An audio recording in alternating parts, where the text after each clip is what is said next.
Okay, so the pectin, we're gonna look at the ingredients needed for jam making. So it's just started on fruit when the internet went. So fruit aids the setting of jam because you can underline or highlight its pectin and acid. Okay, it's both. And some fruits are better for pectin, some fruits are better for acid. And yesterday, if you remember, we mentioned the citrus fruits being really good for acid, for instance. Okay, so there's different types. There's high, medium, and low pectin content fruits. So high pectin content fruits include apples. So apple and blackberry jam is always a good one. Apple and ginger, blackcurrant, excellent as well. And then oranges for your marmalades, limes, etc. Okay, there's a nice lime marmalade. You can get lemon marmalade as well. Okay, but that's it. So medium, plums, apricots, and blackberries. So the apricots I was saying is great. Maybe not for spreading on your toast, but I use it for making marzipan and that stick to cakes. And then low, you never hear of a pear jam, perhaps cherry jam once or twice, but it would have other ingredients.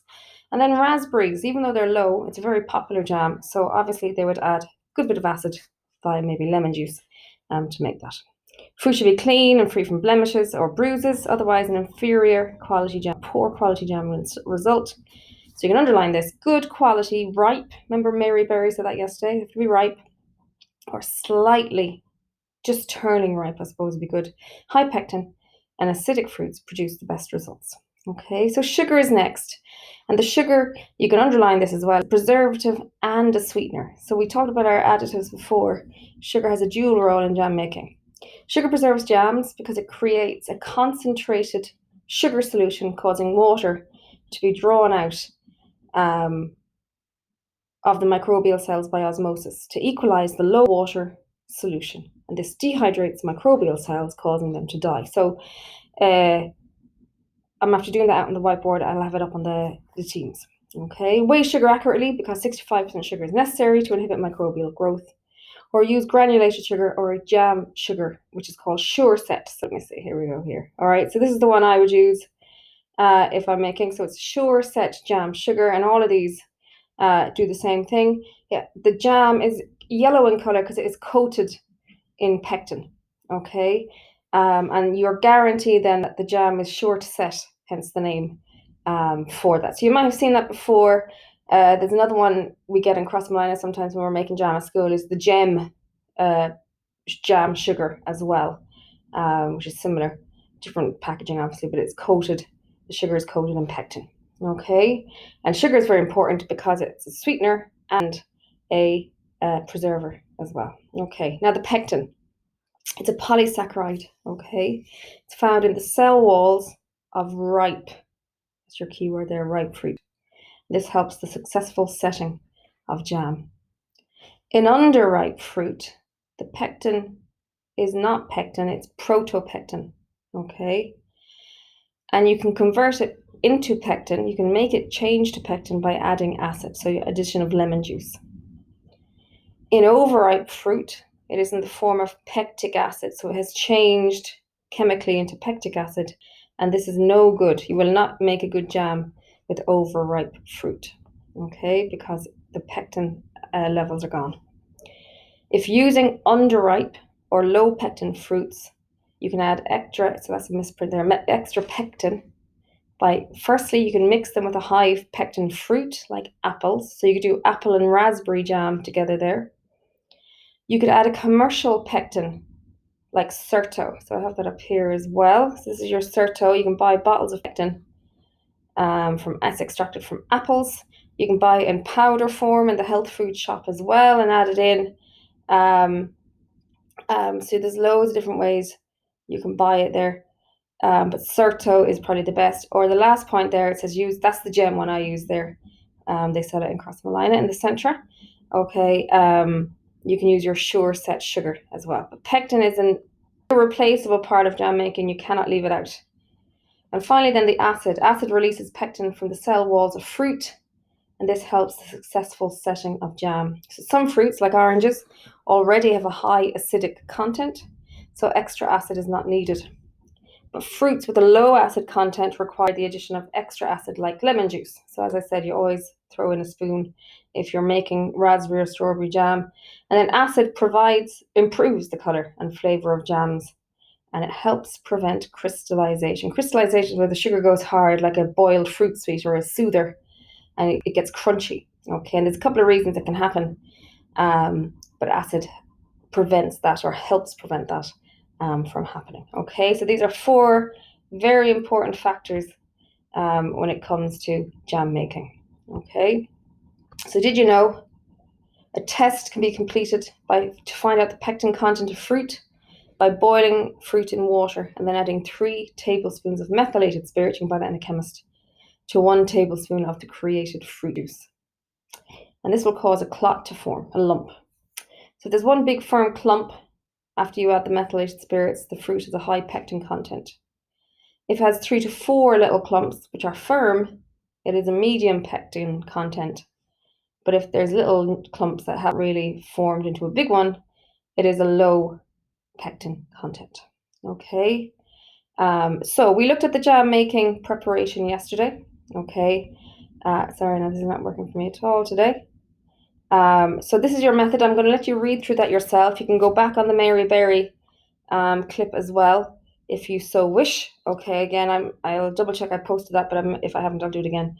So this is how you do it. All right. And as I said, I can't show you how to seal the jam because I don't have my little bits with me. It's in the desk. So anyway, okay. What is a good jam? You've made your jam at this stage. What makes a good jam? So it should be clear and not cloudy. You should be able to pretty much, I mean, there's a jam obviously in the jar, but it should be, be able to see into it. It should have a really good colour. It should have a strong fruity flavour. So if it's blackcurrant jam, it should taste strongly of blackcurrants, etc. 1 second, sorry. Okay, so it should have, sorry about that, strong fruit flavour, well set, so if you turn the jar upside down, it won't pour out, and it should last you, because of the 65% sugar content, up to 1 year of a shelf life, okay? That's what you're looking for there. So, Mary Berry yesterday did the wrinkle test, so she poured out a small bit of jam when she thought it was close to setting. You don't have to, if she put it in the fridge, but you don't have to, and you just push the jam on the cold plate, and it should wrinkle up, okay, as you push it. Okay, so place a small plate in the fridge. When cool, spoon a teaspoon of jam to the plate and let it cool for a minute again, because you'll roast yourself, the jam will stick to you. And push the jam with the fingertip, and if the jam is set, it will wrinkle up. Okay, you can see that on the Mary Berry video yesterday. And as I said, the link should be there. The flake test then, dip a spoon into the jam, allow it to cool for a minute, tilt the spoon and allow the jam to run off. If set, the jam will fall from the spoon in one large flake. It won't dribble off like a liquid. It will come off the spoon in one large go. And finally, then you can use a sugar thermometer. So sugar thermometers are brilliant for making all types of caramels and fudges, etc., because it reads higher than 100 degrees. And you can stick them into the pot, as you can see here. Okay, they're washable afterwards. So place a sugar thermometer into the pot of jam. And when the thermometer reads 104, the jam is set. Okay, so obviously if you've hit 105, you're good to go too. All right, so sometimes though, after going to the trouble of making your jam, there are a few problems. So I mentioned crystallization already. So they're hard sugar crystals through the jam that they'll actually crunch if you were to bite them in your mouth. What happens to cause this? So if there is too much sugar, so above 65 degrees, if you don't boil the jam for long enough, okay, so you stop cooking it before it is ready, if the sugar is not stirred continuously to ensure that it is dissolved fully before boiling, so that when you stir the pot, you shouldn't hear the crunch of the jam on the sides of the metal saucepan, okay? So that's crystallization. Unset jam, so it'll run. If you turn the pot over, it'll come out. So firstly, it may have been insufficient, not enough pectin or acid. If the jam is not boiled for long enough, so that's a reoccurring one, to release pectin from the cell walls of the fruit, or if the jam is poured into the pots before the setting point is achieved. Okay, so that's, again, it's going to be runny. Still usable, I mean, let's not waste food, but it just won't be as nice. And then fermentation, so it goes a bit sour. So it's the breakdown of jam by microbes producing an off flavour. Okay, so yeasty kind of, I suppose, yeast causes fermentation, and as I said to you already, yeast loves jam, I should say. So firstly, what causes this? If insufficient sugar is added, so less than 65%. if poor quality fruit is used, for example, mushy berries. So again, there might be a bit of yeast on it already. And again, so this is a common theme, if the jam is not boiled for long enough. Okay, so that is our jam. Go over it again, watch the Mary Berry video again. How many times have I said Mary Berry in this clip? There's another one. And just, go through it. And if there's any issues, then you can ask me about them. So you've done chutney making with Miss McKinley.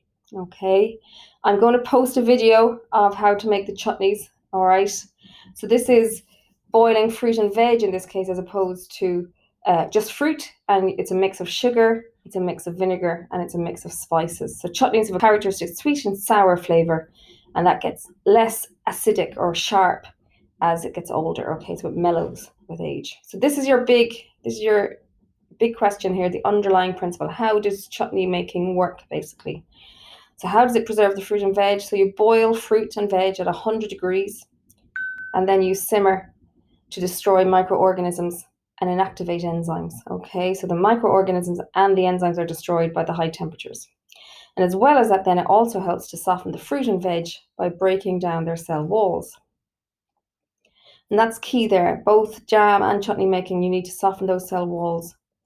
You add sugar, it acts as a preservative. So you underline that, as it creates a concentrated sugar solution.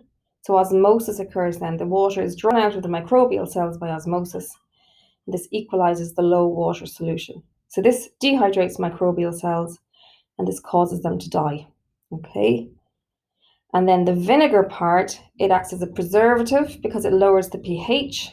Then it becomes more acidic, and it inhibits, slows down microbial growth, and it inactivates enzymes because they like the neutral pH of 7. Okay. And at the end of the chutney making, it is important to seal the chutney to prevent the re-entry of microorganisms. So we don't use the wax discs on the chutney making. We use a double plastic layer, polythene layer, and then a jar lid. Or if you're using one of these Kilner jars, they have their own little lids attached. Okay, I'm just going to check my time. Okay, so we'll go back here for a sec.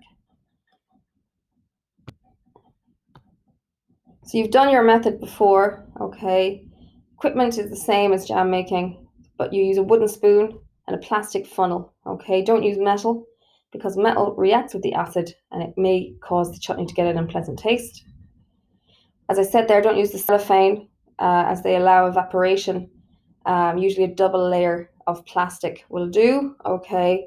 And use plastic coated lids because the acid in the vinegar can corrode or wear out metal coated lids. And finally, then it says, opt for brown sugar instead of white because it gives a richer color to chutney. All right, so I have a clip attached as well for chutney making, and please have a little watch of that too. So I'm going to finish this one here, and I'll just do dehydration shortly in the next one, and then tomorrow's double, we'll start the commercial methods.